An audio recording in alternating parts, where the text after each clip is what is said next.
We're on to the fourth game of a 7-game slate this Saturday, still coming to you live from the University of Batangas, featuring a battle for the top spot in the division as two Batangas squads face off for one lone junior MPBL D-League game for today. We have the ICC Bluehawks Rosario Batangas going up against the home team of the Tanauan Brahmans. Games today nga po natin. The first 3-game set between the Quezon Junior Huskers and the Las Piñas Isa Botanica Whitening Warriors are over. We're now on our fourth game, the lone D-League game ngayong araw between Tanauan and Rosario. And later this afternoon, we still have the Muntinlupa JKLB RGG Emeralds going up against the Palawan Urich Builders for their own 14, 16, and 18 under set. Isang magandang hapon po sa inyong lahat. Jaime Mendihar kasama Coach Noy Africa. It's been a while, Coach Noy. Magandang hapon sa'yo. Napakagandang hapon sa'yo. Jaime, of course, this is going to be an interesting one, Battle of Batangas. And not only that is at stake, but also the top spot in the South Division.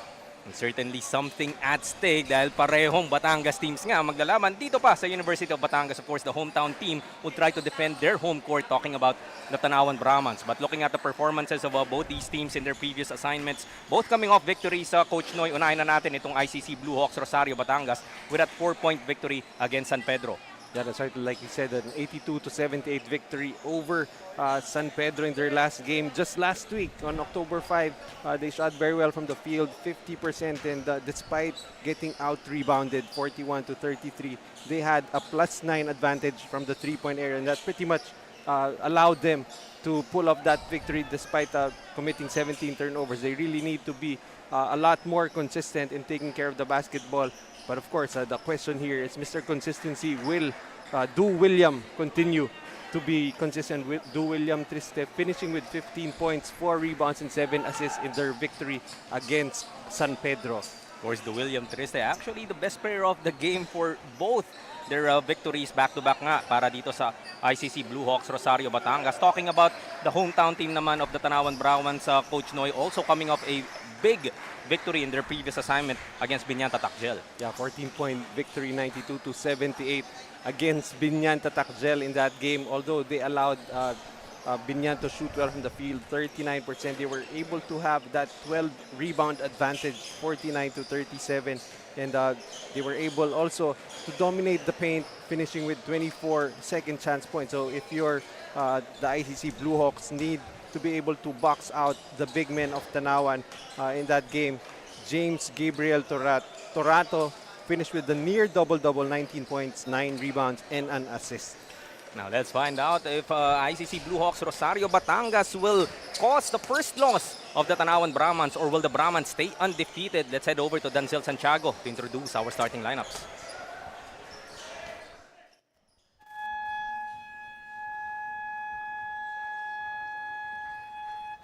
Good afternoon, ladies and gentlemen. Junior MPBL fans, welcome to University of Batangas Gymnasium as we bring you the continuation of Manny Pacquiao's Junior MPBL D-League, ang liga ng bawat batang Pilipino.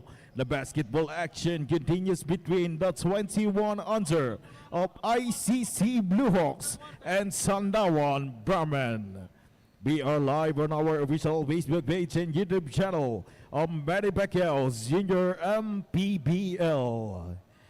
And now it's time to meet the starters from your ICC Bluehawks. Guard number 42, Jonathan Baliena. Also guard number 25, John Red Sargento. Forward number 72, Lester Castillo. Also forward number 44, Christian Namita. Playing center number 22, Mark Apepe. Head coach of ICC Bluehawks, Ogi Gumasay. Assisted by Onin Gumasay. Team manager, Mayor Glovi Morpe. Team owner, Vice Mayor Tani Zara. Marco Agana. Team consultant, Bernard Lemente. And now it's time to meet the starters from your Tanauan Brahman. Guard number 23, James Sorato. Also guard number 25, JJ Atienza. Forward number 28, Kenneth Ponzalo. Also forward number 15, Paulo Guerra. Playing center number 19, Paul Tivar. Head coach of Tanauan Brahman, Arnold Gontorno. Assisted by Ryan Fernando. Peter Dolor. Team manager, Ivan Nokom. Team owner, Arnold Alonce. Team consultant, our games officials for today's match, Chip Mendy Guzman. Umpire 1, Dino Perez. Umpire 2, Dino Barcelos. Our executive director, Mr. J.R. Navarro. And our MPBL D-League Commissioner, Mr. Kate Picasso. Once again, this is your Manny Pacquiao's Junior MPBL D-League, ang liga ng bawat batang Pilipino.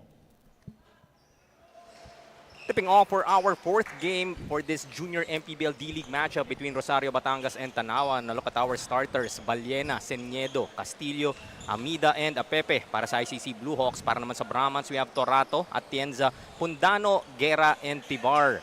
Rounding out their five. The big boys are out this afternoon, Coach Noy. 21 and under, a big jump from the usual 18 that completes our three-game sets.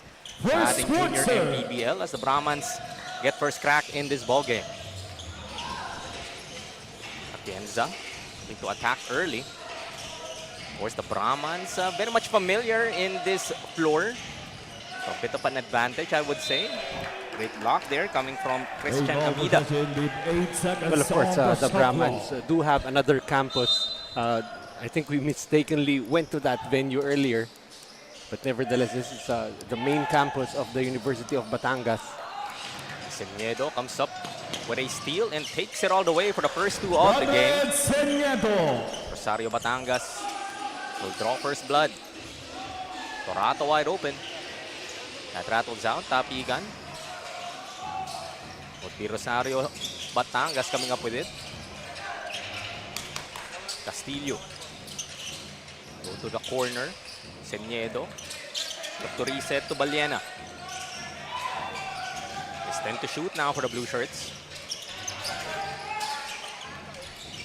Shot clock down to 4. Ballena to Castillo. Wide open from the corner. Swishes it. Showing a lot of patience in the offense right there. Rosario ending up with that open corner three. 5-0 to start this ball game. Finally, the first points of the Tanauan Brahmans, courtesy of their main guy, James Torato. And the Brahmans looking to put pressure on the basketball right now. Castillo uses the basketball. Maiipit siya dito sa corner. Throws it out to Ballena. But he throws it away. Guerra recovers. Has a 3-on-2. Gets the ball back. Excellent vision. Coming from John Hervey Atienza. Showing off the goggles after that great find. So there's a couple of Brahman players, I would say, or I would assume. Also here in the gymnasium, looking to cheer on their teammates. And of course, you're pretty sure that the supporters, the families around here, watching their home team Brahmans playing. Missing on that possession though.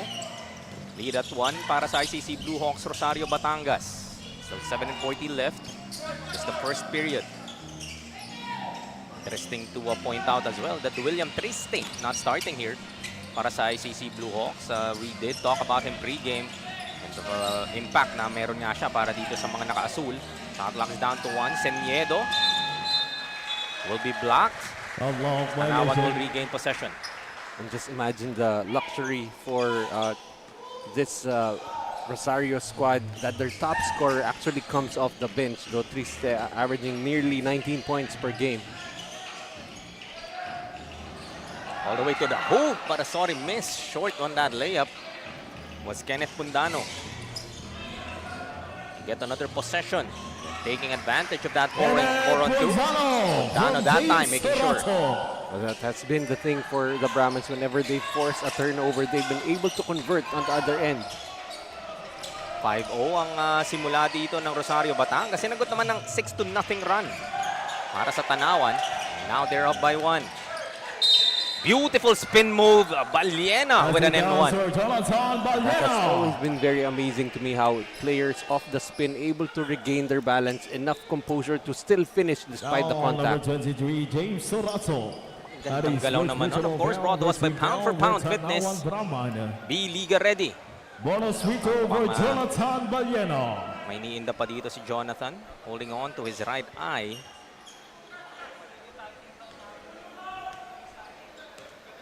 Bonus free throw coming his way.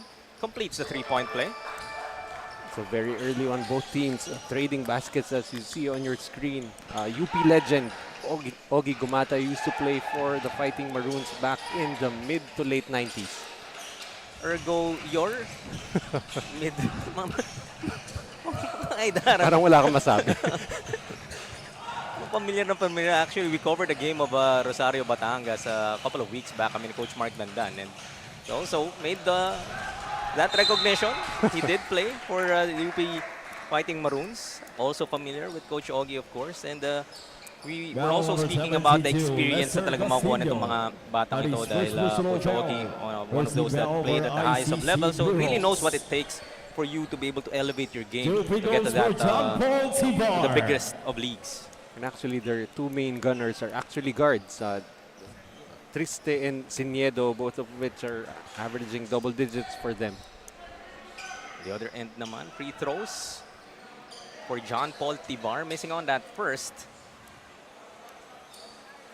Tanauan Brahmans repping the Brahmans of University of Batangas. So anytime we get to cover itong mga school-based squads na to, Coach Noy, there's really that element of, parang mas cohesive na yung mga koponan. We do set them to a higher standard. Of course, cohesion is going to be a strength for both teams. Seniedo gets his first two of the ball game. I'm again pointing out that he's no longer sporting the ponytail that I used to see from him. Rosario Batangas is up by 3. Nice bounce pass inside. Atienza with a finish. Atienza! You can see here the Brahmans able to go after the smaller guys. Not really much rim protection on the side of Rosario Batangas.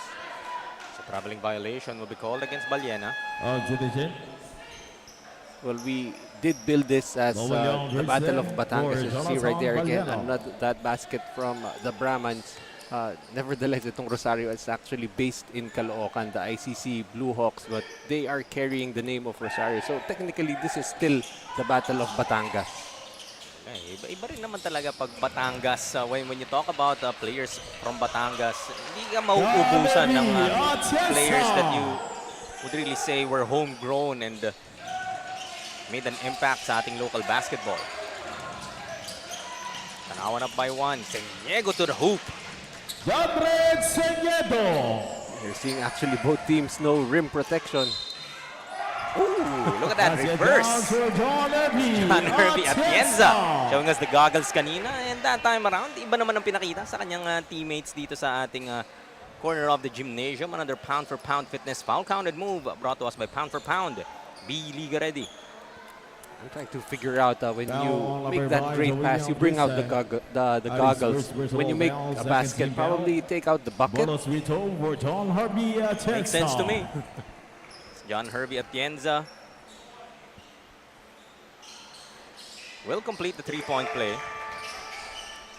Make that 7 early points para kay Atienza. This is gonna be a great matchup itong Atienza and Triste. Backward violation. The backward violation will be called against the Bluehawks. Back and forth affair. Observation. Just 14 to 12 with 4:15 remaining sa ating first period. Ayong checking in para sa Rosario Batangas along with Bert Progilla. Opo muna si Apepe. MJ Amor for Lesser We're going to Casulio. expect Rosario to put a lot more pressure with Triste and Seniedo now both on the floor together. Steel machines itong backcourt ng Rosario Batangas. Really has that nose for the ball.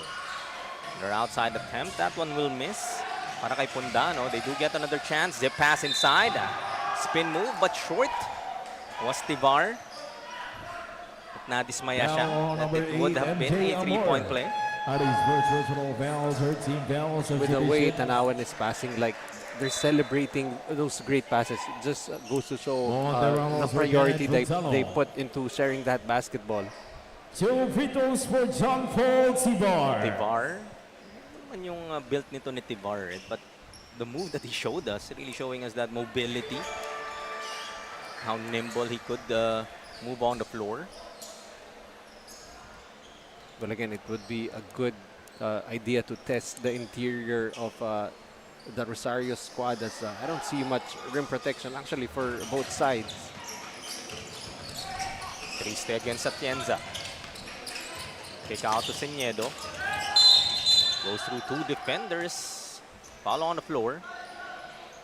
Blocking foul on number Here's 25, Tibar Don receiving the front Herbiacaza. of that contact. Addis virtual Nakatulog fouls, siya second dito, foul and, for Tanauan Brahman. Substitution. 11 in Lehigh will be replacing him. He was actually 11 asking for a Lehigh sub. for John Paul Tibar. Of course, 11 in Shot clock, Lehigh. No 14 stranger to us, seconds. Coach Noy. From that junior MPBL Batangas Barakito squad. Seeing him now, flashing his wares here in the D-League. Tristes jumper won't fall. De Ramos able to track it down. Torato. Go outside. Atienza for 3. Off. A Lehigh offensive board gets it to Atienza. Couldn't finish with the left. Battle for the loose ball. Triste chases it down. Nice drop pass to Seniedo. These two players para sa Bluehawks talagang, Coach Noy. This gets their motor running. And you can see how familiar they are with each other. Triste there, able to find Seniedo open inside. Lead down to 1. Outside jumper. That one will fall para kay De Ramos. And that was the first 3-pointer converted by Tanauan here in their home gym. Go inside at mapapayungan. Tayo sa kabila, speeding through. Downhill, Atienza with a miss. Immediately on the other end, Triste, spin cycle. Gets the finish out of glass. Parang afterthought na lang sa kanya to take that shot. He was actually looking for someone to pass to. Shot is off para kay De Ramos. Fast-paced ball game we have here. 17-16. Sila 1-point lead para sa Tanauan. Nice steal there coming from Lehigh. Drop pass to Atienza. Ano ba nang baliktad na pass break? Coach Noy, the big man, giving up to the guard. You see how really unselfish Tanauan is, always looking for a better shot. 3-pointer rattles out para kay Ayong. Torato. Spin move, too strong on that floater. Parang if you can go fast, I can go faster is the theme of this first quarter. Pull up para kay Triste. Finds the bottom of the net. Not only all about speed, but Triste also showing that he has that handy mid-range jumper.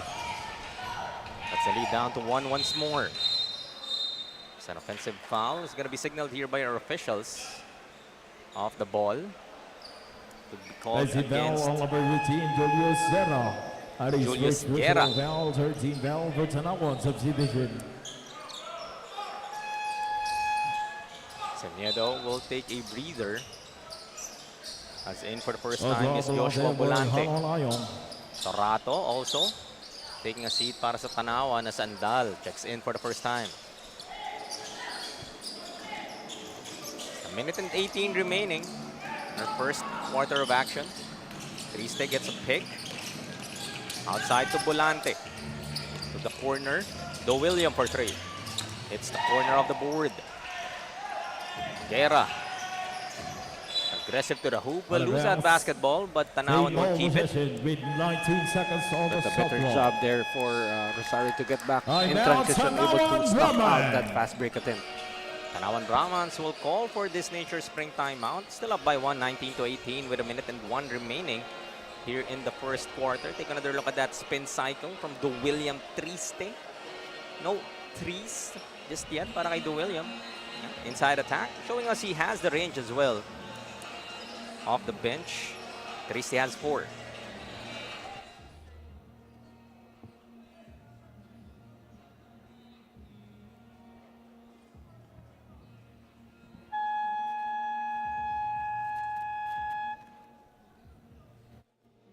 ipinaliwanag ni Coach Arnold Contorno ng Tanauan Brahmans ang itsura at kanilang symbol o mascot at sabi niya ay ayon daw ito sa itsura ng Batangas City sa mapa kung saan para daw itong may horn. At dahil doon ay nagresulta ito upang tawagin ang kanilang school moniker na Brahmans o Toro in Tagalog. At laking pagpapasalamat pa ni Coach na pinayagan daw sila ng Tanauan na dalhin ang kanilang school moniker dahil ang pagsali nila sa programa ng Junior MPBL ay parte ng kanilang continuous training program para sa susunod na liga na kanilang sasalihan. Gentlemen? I think that was Rinoa Sanchez with that report.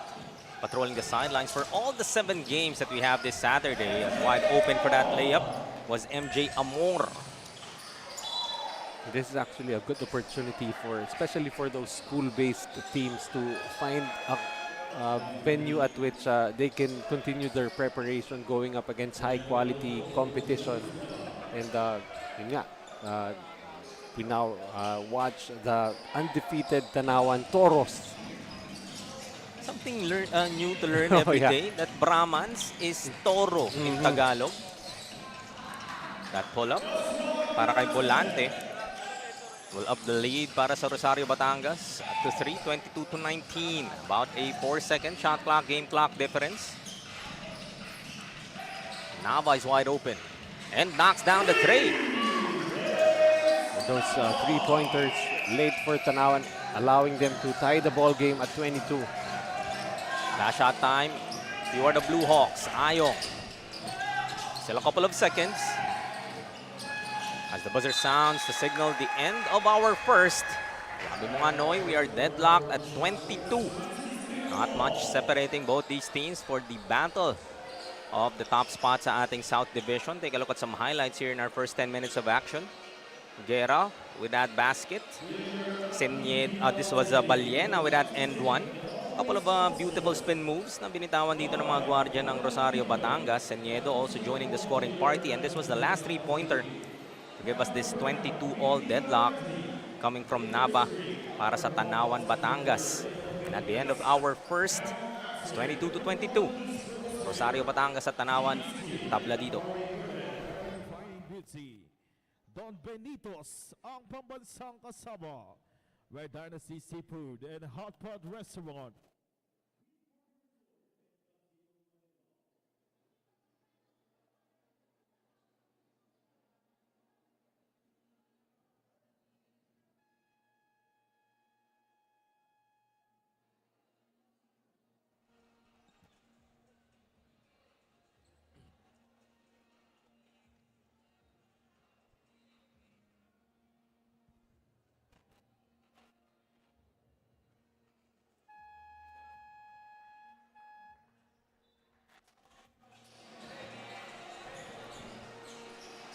It's 22-22.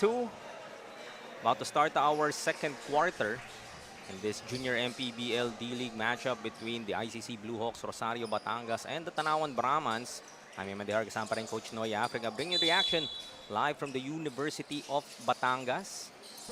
5-0 start para dito sa Rosario Batangas to begin that first. Coach Noy, sinagot ng 6-0 here ng Tanauan, and then nagpalitan na sila ng lamang. And here we are tied at 22, but Triste breaks the deadlock with yet another sweet-looking stroke. You were asking for it just a few minutes ago, and he and Do William Triste will continue to provide for Rosario. It's a steady player itong si Triste para dito sa Rosario Batangas. As clipped on that pull-up was James Nava. He will head to the line for a couple. Well, the action in the first quarter very fast and frenetic. Even on the scoreboard, you're seeing both teams already scoring over 20 points in that first quarter, and we expect that same pace here in the second quarter. More than about half of the points for both teams coming off fast break points. Parang talaga yung tempo, no? When you see these two teams, it seems like nagpapabilisan sila. But despite, usually pag mabilis, that's when turnovers happen, but not the case for both these teams, at least in the first period. Well, actually, even in the Junior MPBL, we see teams try to push the pace. But watching these two teams play, you could almost say that it's speed on steroids. It's that fast with the way they've been both trying to play. Nava will be fouled, heads to the line once again. Missed on his 2 earlier. And also you're seeing the guards here, even if they're the smallest of players, they're very physical. They're not afraid to go into the land of the giants and continue to look for contact and still able to get to the free throw line. It really shows the body of work na meron itong mga batang to. Of course, 21 and under na rin naman ang mga players natin. So, in terms of physique and that upper body strength, there's really no surprise that despite maybe the height difference, alam mong kaya sumabay even if mapagbanggaan sila sa loob. De Ramos with a steal. Gets it to Nava. Looking to get the ball back to De Ramos. But they will inbound from the baseline. Still 20 to work with. Luistro checking in para sa Rosario, Batangas. Heading to the bench is Progilla. Go outside to Nava. Pull up. Excellent defense. De Ramos was blocked by Ayong. That was a great closeout. Usually, that's the kind of shots that you give your opponent, those long twos. But that time, Rosario not allowing any open shot. Still 14 on the shot clock.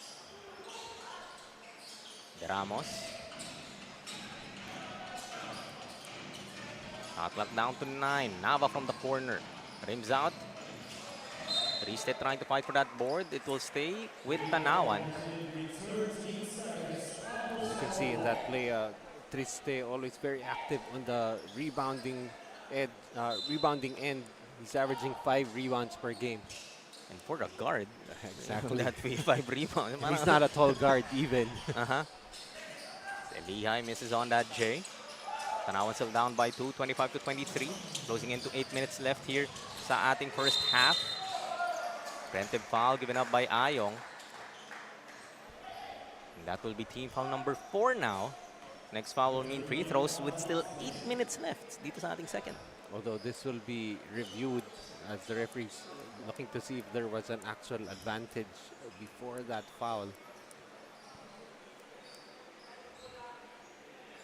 And there seems to be no, well, it appeared that trying to stop the break literally. And they may deem that there was no play on the basketball. And then again, that's really the advantage that we have here, especially with technology being used properly nowadays in basketball, the ability to be able to review the plays. See there of the steal.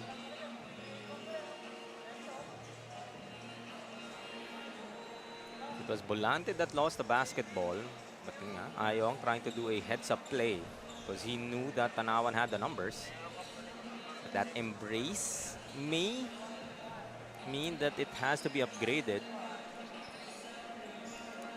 Well, if you're talking about advantage, there was no real advantage. So if the call will stick, yeah, because there was no play on the basketball. It is confirmed. After review, unsportsmanlike foul will be meted against Ayong. And it was Andal that was the recipient of that unsportsmanlike foul. So a couple of free throws para kay Andal, and Ayong will have to sit for the mandatory 3 minutes. Well, some coaches would say that if you're trying to give up a duty foul, try to go across the body. So at the very least, it looks like you're making a play for the basketball. So yung mga ginawa nga kanina ni Ayong was, there With the really was scrap. a hugging attempt. Let's hug over to Rinoa Sanchez for a report. Rinoa? Coach Augie Gumatay shared that ICC Bluehawks Rosario Batangas is their developmental team or Team B. At dito raw nade-determine kung sino ang maglalaro sa kanilang schools league. Kaya dito pa lang ay binibigyang din na ni Coach Augie ang attitude, discipline at kung paano i-handle ang pagiging manlalaro na pwede rin nilang madala sa Pro Digs. Jaime? Coach Noy? Thank you, Rinoa, for that report. And alam mo naman talaga yung mga players is given that there are Team B, may gusto talagang patunayan dito ay Coach Augie. Oh yeah, that's for sure. But of course, yung ICC nga, they've had some notable products the past few years. Most notably playing now for the College of St. Benil, Ian Torres. So, you know, this program is very successful and everybody now trying to fight for their slots in Team A. Roger Ondo, I believe, also Oh, yeah. coming from the ICC program. Also part of that Benil program, Benil team now. Triste. Nakasabi mo pa lang, is one of the better rebounding guards here sa ating Junior MPBL D-League and will be fouled by Gelamucho, it appears. Of course, the advantage of having a rebounding guard, you get to go out in transition right away. And, you know, that really has made Scotty Thompson very dangerous and very effective in the professional ranks, being a very effective rebounding guard, able to push the pace right away. Tibar back in the ball game para sa Tanauan. Had that injury scare kanina sa ating first. Triste gets another one. Long two lamang as Triste hikes his tally up to 9. But his baskets, even in the perimeter, all net. Just one and done para sa Tanauan. Balyena gets to the lane outside. Triste gets to the lane, but short on that layup was Rianoga. Nava on the other end. Challenged by Triste. Immediately, Blue Shirts looking to attack once more. To the corner, Rianoga. Short, gets his own miss. Trying to scoop it inside, but stolen by Gelamucho. Andal to Gelamucho for the finish. Tanauan got the lead down to 3.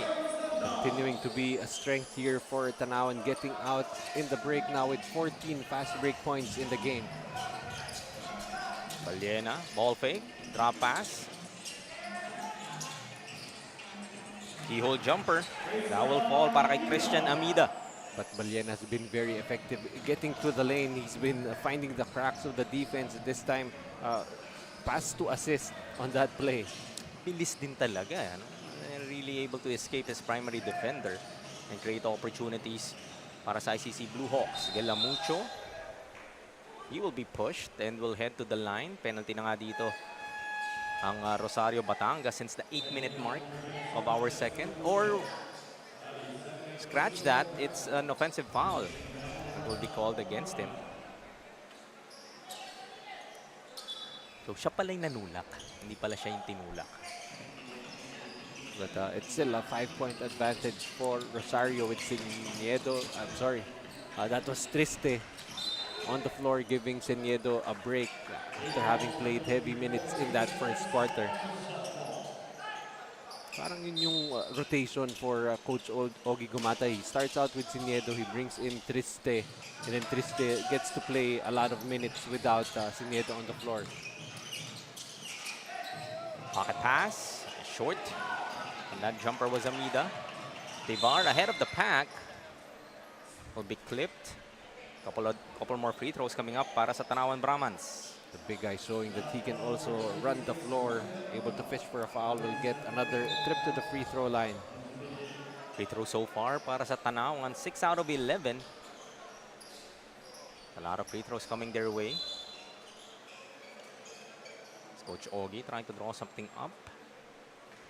This momentary break as we see Tibar to the line. Gets the first.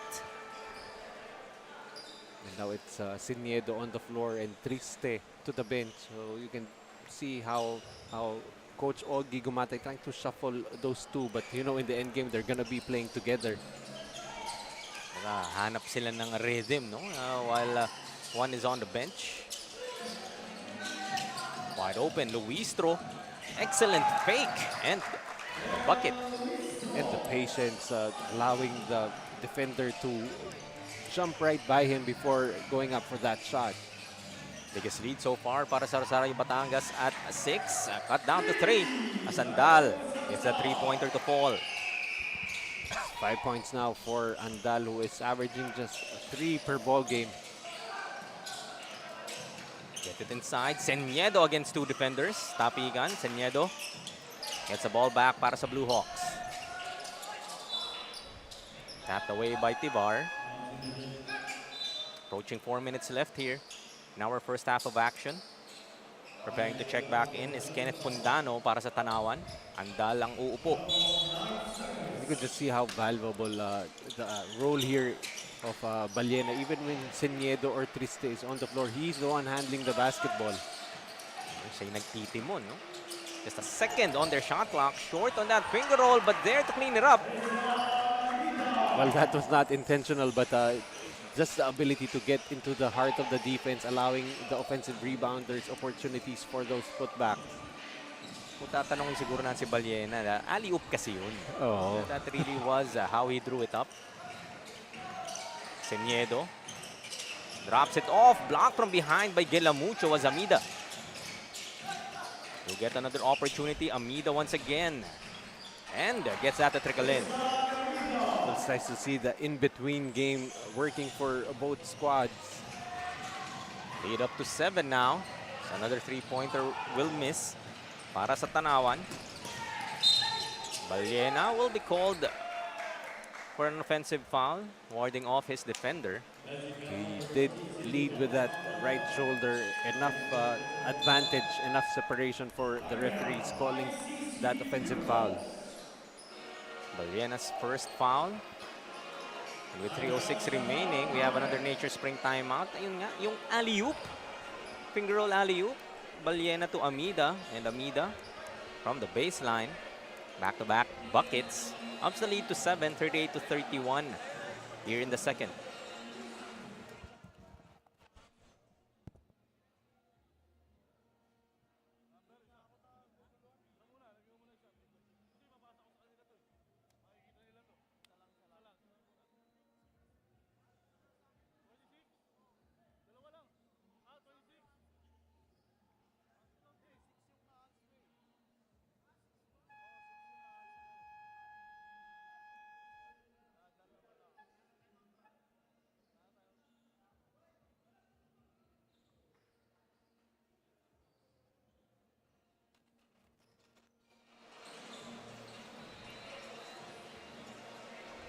It's 38-31. ICC Bluehawks Rosario Batangas up by 7 against the hometown team of the Tanauan Brahmans. Atienza calls out the play. Under 3 minutes left here in the second. Atienza scoops it up and in. Both teams continuing to get a ton of baskets inside. Atienza, the first player in double digits with 11. Foul will be whistled here against Gelamucho, and that will put the Brahmans at the limit. Could be something that Rosario can use to build up that lead some more. Gelamucho. Upo muna rito. Back in the ball game is Julius Guerra.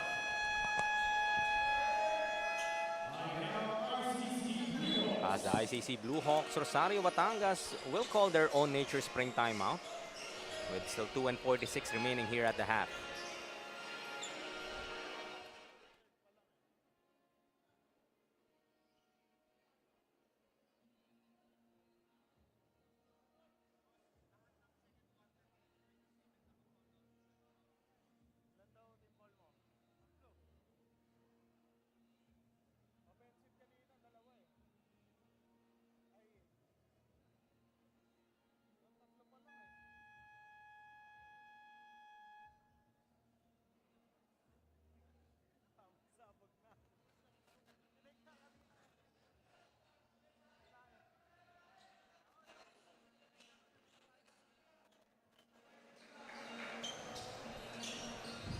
Rosario Batangas up by 5, 38-33.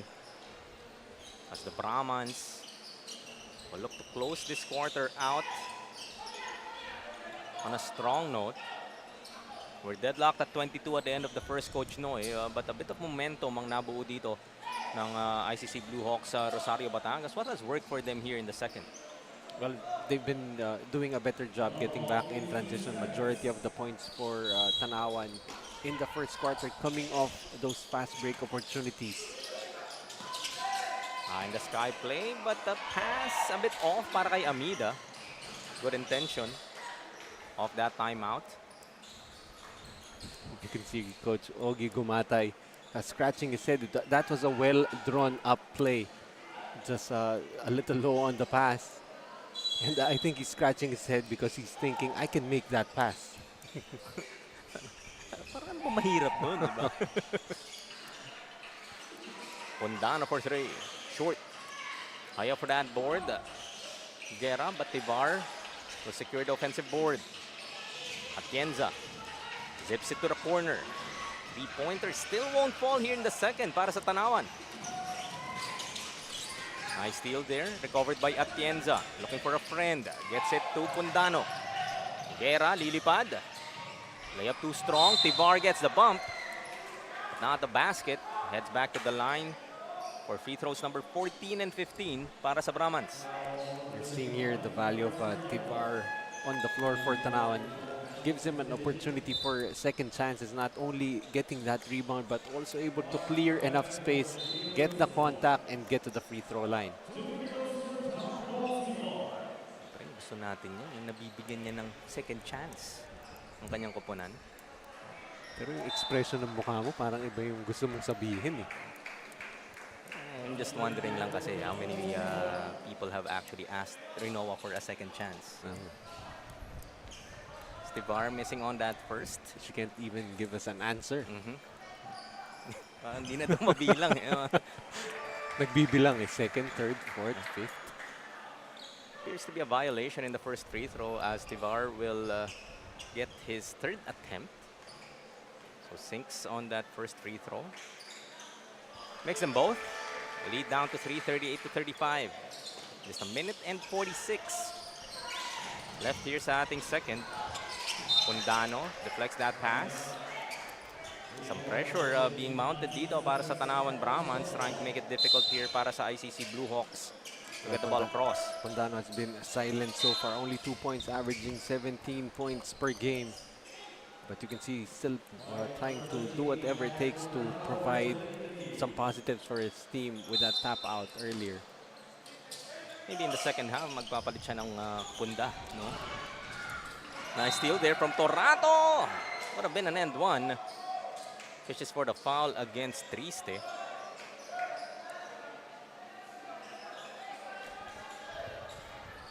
Triste disagreeing with that call. Well, what you like about Torato on that play, just continued to put Triste behind him.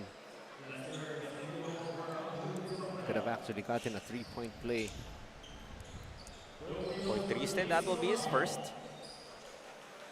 Torato have a chance to cut this lead down. They're being down by 8, 38 to 30. It's 5 straight para sa Tanauan Brahmans. Make that 6 straight now. 38 to 36 with another free throw coming James Torato's way. This just might come down to the end game. Who makes that crucial run as both teams just exchanging runs here. Tapped away by Torato. Yung defense dito ng Tanauan really scrambling. Ito, Tamida had an open lane. But there to recover was Torato.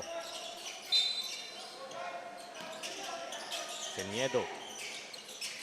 Outside to Triste. Pinagsabay na sila dito to end the second. And to escape Atienza's defense. Pulling up for 3. Couldn't knock it down. Tivar snatches the board.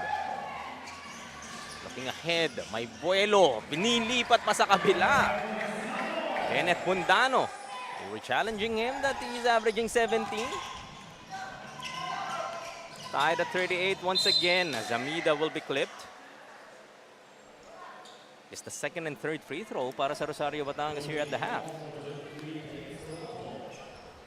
Yeah, well, while on the other end, Tanauan already has gone to the free throw line 15 times, converting on 9.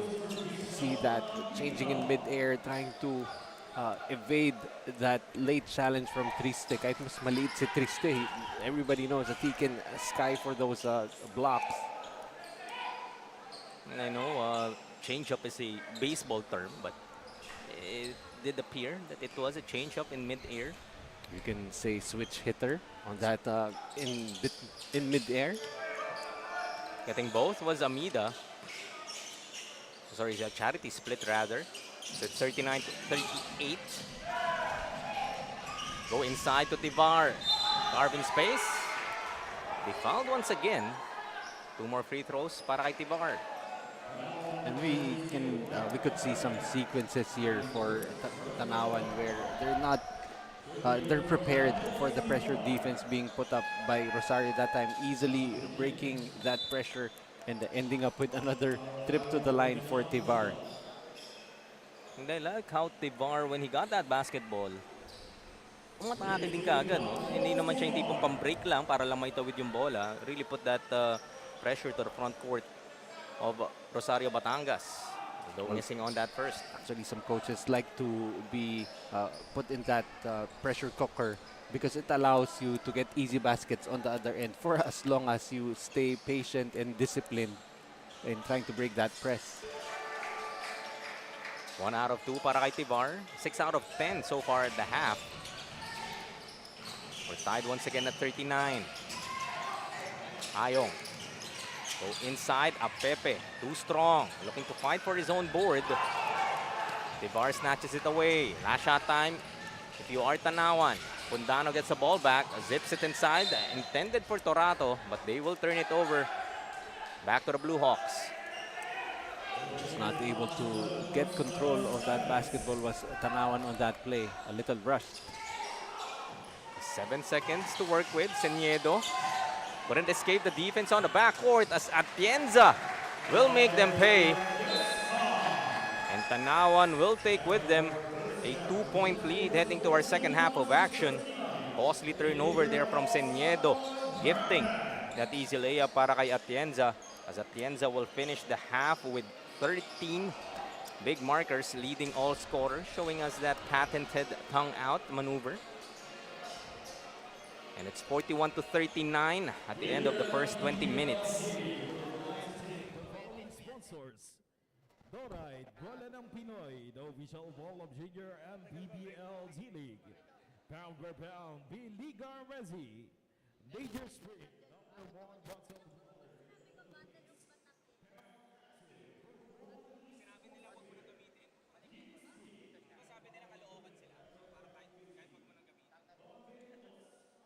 Sang kasama, Red Dynasty Seafood and Hot Pot Restaurant.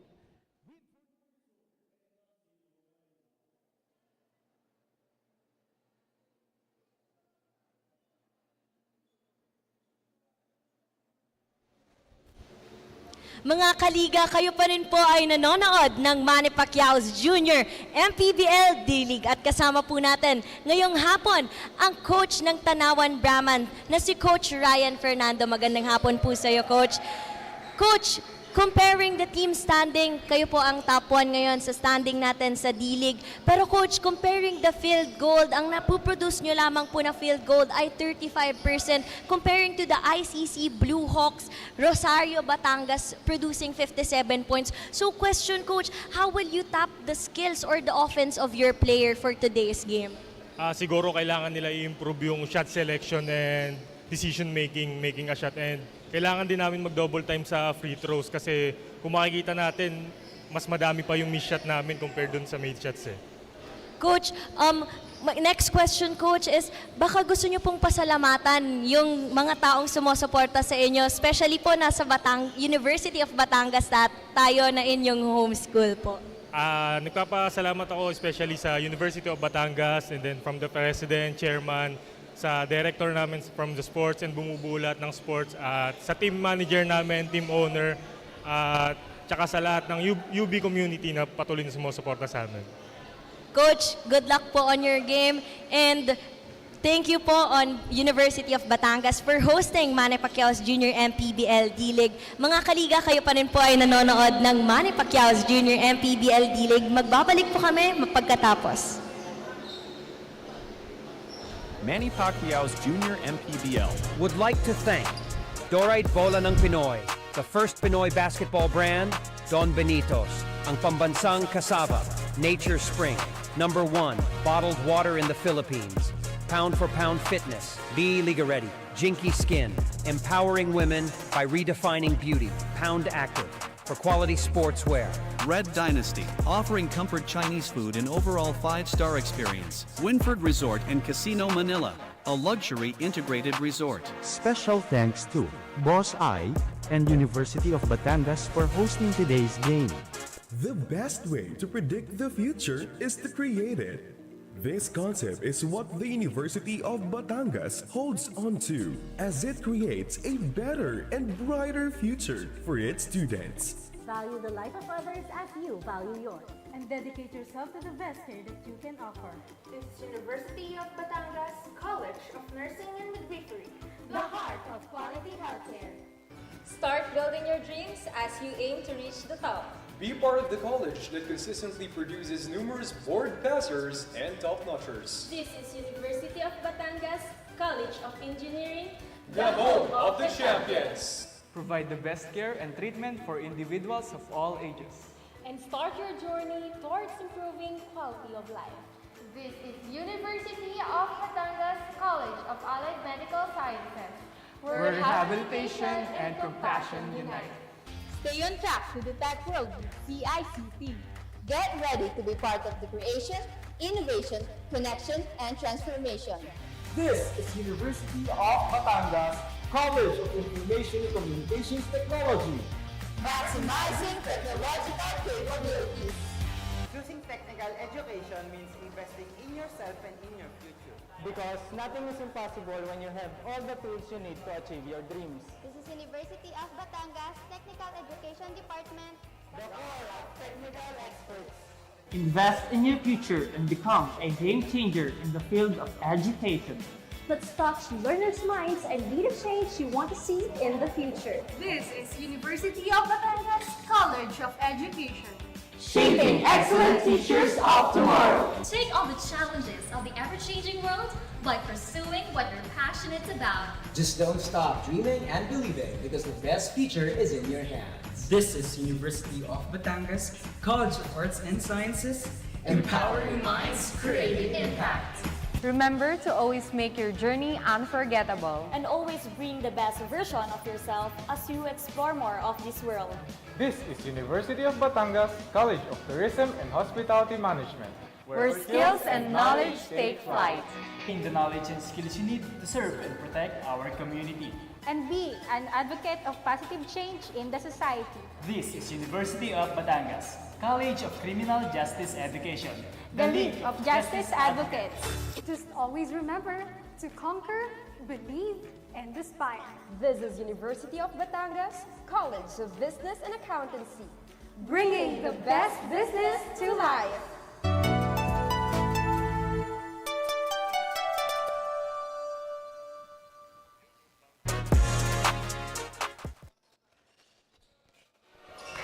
At the half, it's 41-39. Tanauan Brahmans up by 2 against the ICC Bluehawks Rosario Batangas. Nandito pa rin tayo sa University of Batangas for Manny Pacquiao's Junior MPBL D-League. Some highlights for you in our first 2 quarters.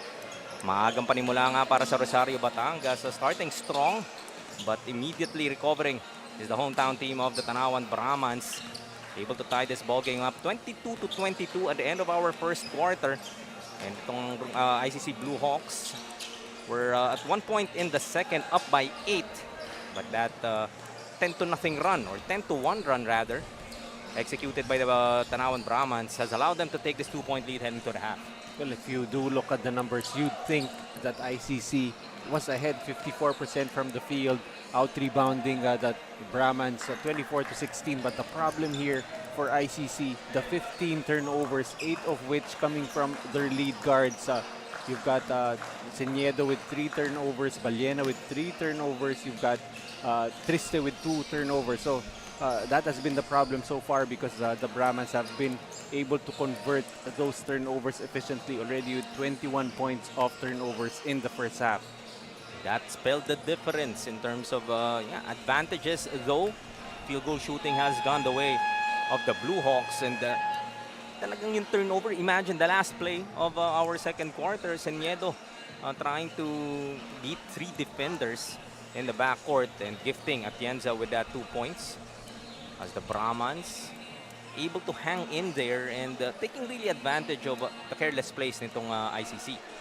Well, although you do have some great guards on the side of ICC, very disciplined the way the Brahmans have been putting pressure on the ball, putting 3 players on one Seniedo. Seniedo needs to have his teammates around to help him break the pressure defense as opposed to itong ang Tanauan. Even when they are being pressed, you could see they only have 6 turnovers against the 15 of Rosario. So really a matter of being patient and trying to break the press. Some leading scorers here for both squads. The Tanauan Brahmans led by John Hervey Atienza, who has 13, the lone player in double digits for both squads.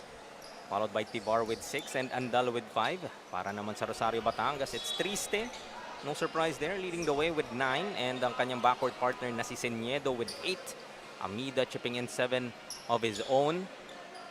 He did say that in this type of ball game na talagang there's really not a lot separating these two Batangas teams, that who can make that key run at that crucial time could be able to put themselves in a better position to pull off a victory.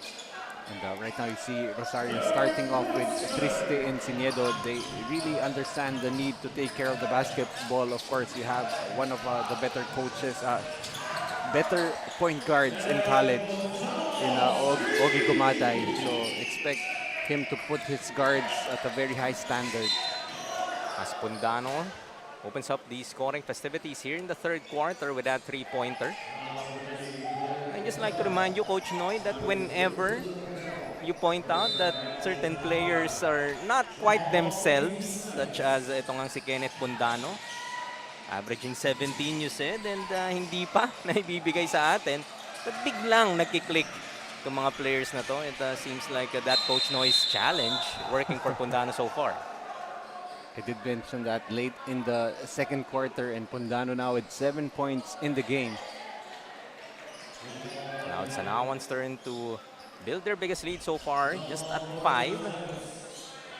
As that loose ball scramble would result to a possession arrow awarded to the ICC Bluehawks of Rosario, Batangas. Seniedo. Go outside. Reyanoga. Pounded by Atienza. Bit too aggressive in trying to contain the attack of Reyanoga. Well, earlier at the second quarter, very early penalty situation for Tanauan, which ICC was not able to take advantage of. Steal foul number 2 now para sa Brahmans with just 40 seconds off the clock sa ating third. Torato almost coming up with a steal. Triste. Couldn't get the bounce. Seniedo. Ayaw pa rin. Couple of sorry misses here para kay Triste and Seniedo. Takbo tayo sa kabila. Atienza sidestepping his way through. Looking for Torato. Nice save there from Reyanoga. Seniedo now. Pulls it back. Swings it to Reyanoga. Triste is wide open. Couldn't knock it down. Ayong. Inside to Apepe. Ayaw pa din. May kandado ata para dito sa Bluehawks as finally Ayong gets the first 2 para sa Bluehawks. Well, the best way to break yung mga kandado na yan is resilience and continuing to put in the effort. Second, third chances at the basket for Rosario finally coming in. Brahman still up by 3. Atienza goes outside to Guerra. One dribble pull-up. Great anticipation there. Coming from Mark Apepe, coming up with that block. Better effort being shown here by Rosario, especially on the offensive glass, and also getting back in transition, making those stops. Atienza, another steal. Takes it on the other side. Finishes with yet another scoop. Asking for a sub though. Ready with 15 points in the game, continuing to just break the defense of Rosario. Picking the pocket of Triste. Was already asking for a sub. But the heart of Atienza gets them another steal and gets them another 2 points. Ups the lead to 7 now, 48-41. This is being attended to by his teammates. So it's the earlier tough basket. Finishing over the defense of Reyanoga. And the steal and the bucket Tanauan Brahmans 48. Rosario Batangas at 41. We have a nature spring timeout.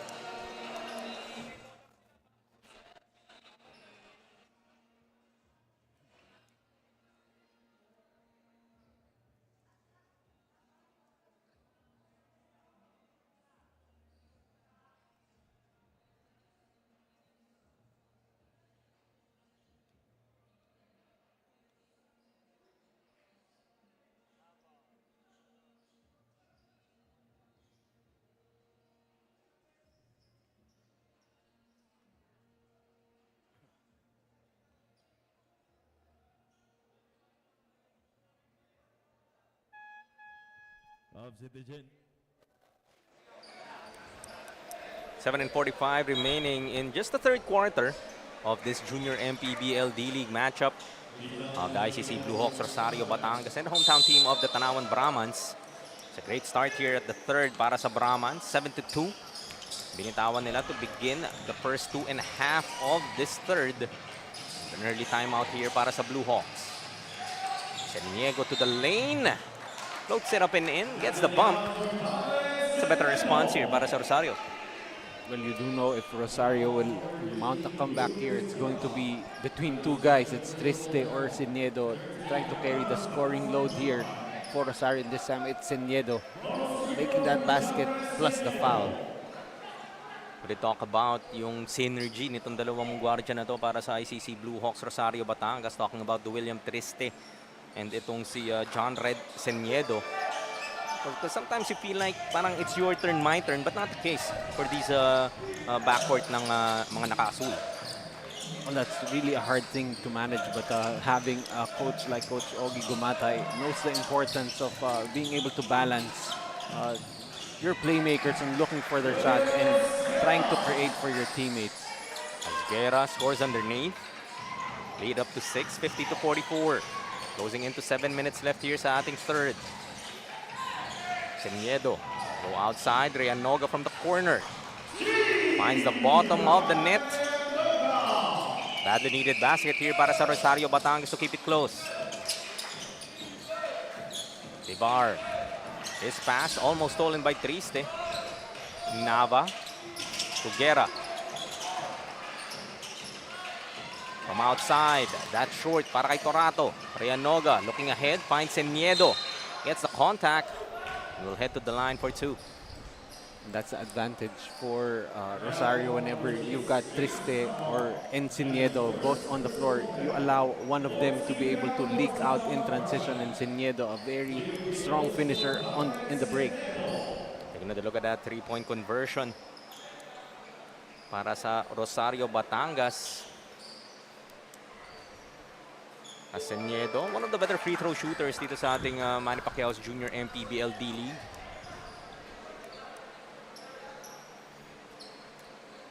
Gets the first to go. Make that 2 out of 2. For a second there, I thought I will jinx him. Just like that, that lead is down to just a single point. Torato. Pass a bit too high. Unable to be contained by Pundano as he steps on the sideline. Turnover naman para sa Tanauan. So Rosario Batangas will have another opportunity to take the lead back. Triste. Seniedo to an open Ayo. That's off. Pundano looking to run. Gets it to Nava.